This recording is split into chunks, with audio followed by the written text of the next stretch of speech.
আশুলিয়ার টঙ্গাবাড়ি এলাকায় স্থানীয় বিএনপি নেতা নুরুল ইসলাম সরকারের নেতৃত্বে ধানের শীষের ব্যাপক প্রচারণা। উন্নত আশুলিয়া গঠনে ডাক্তার সালাউদ্দিন বাবুকে ভোট দেওয়ার আহ্বান জানালেন স্বেচ্ছাসেবক দল নেতা মোহাম্মদ আনোয়ার হোসেন সরকার।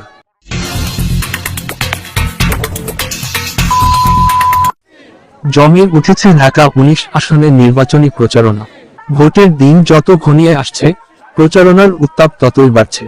পাড়া মহল্লা থেকে শুরু করে গ্রামের হাটবাজারের অলিগলি, সবখানে এখন ভোটের আমেজ। চারদিকে শুধু প্রার্থী ও প্রতীকের স্লোগান।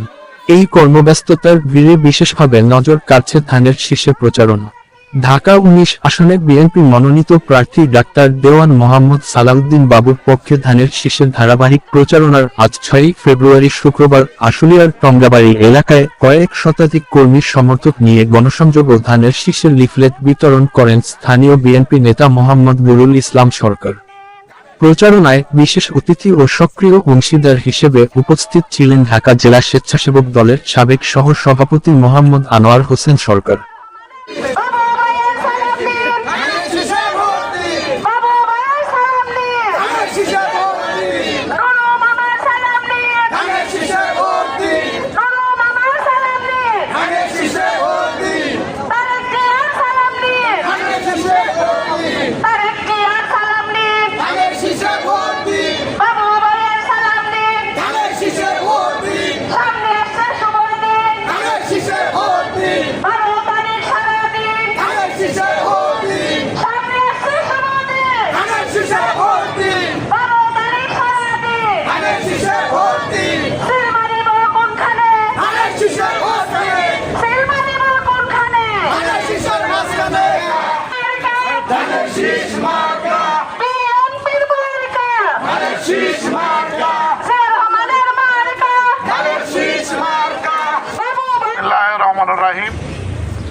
গণতন্ত্রকে পুনরুদ্ধার করার জন্য যারা আত্মাহুতি দিয়েছেন, যারা পঙ্গুত্ব বরণ করছেন, তাদেরকে যারা পঙ্গুত্ব তাদের আল্লাহ দ্রুত সুস্থ করে দেন।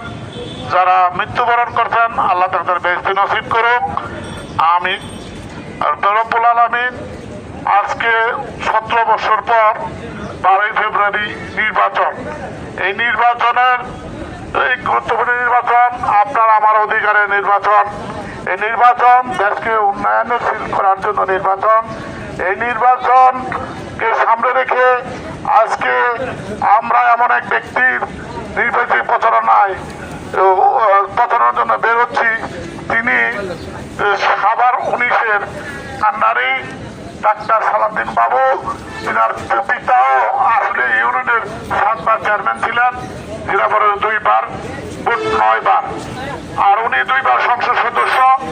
আমরা যদি ওনাকে ১২ তারিখে বিপুল ভোট দিয়ে সংসদে পাঠাতে পারি, তাহলে উনি এবার কিন্তু মন্ত্রী হবেন।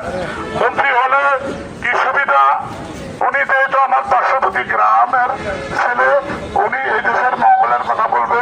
ওনাকে ধরতে শুইতে এবং ওনার কাছে পাইতে আমাদেরকে ব্যাগ পেতে হয় না। উনি অত্যন্ত ভদ্রলোক মানুষ।